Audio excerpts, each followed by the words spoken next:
यशवंतनगर भागात आढळला 3 वर्षीय चिमुकलीचा मृतदेह। घटनेने जालना शहरात एकच खळबळ। जालन्यात रक्ताच्या थारोळ्यात 3 वर्षीय मुलीचा मृतदेह आढळून आला आहे। जालना शहरातील यशवंतनगर भागातील ही धक्कादायक घटना घडली आहे। परी दीपक गोस्वामी वय वर्ष 3 असं मयत मुलीचे नाव आहे। मुलीचा मृतदेह आज सकाळी 9 वाजेच्या सुमारास रक्ताच्या थारोळ्यात पडलेला काही स्थानिक नागरिकांच्या निदर्शनास आला। स्थानिकांनी तात्काळ घटनेची माहिती तालुका जालना पोलिसांना दिली।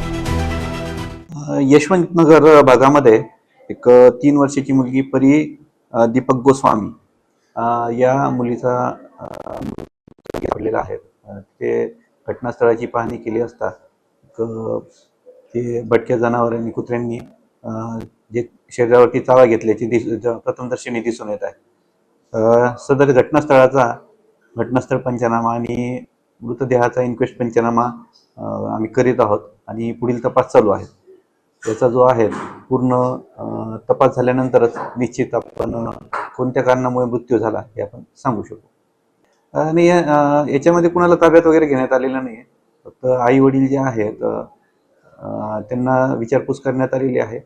मृतदेहाची ओळख पटलेली आहे आणि मृतदेह जो आहे तो पुढील कारवाईसाठी इन्क्वेस्ट करण्यासाठी तो शासकीय रुग्णालय जालना येथे दाखल करण्यात आलेला आहे।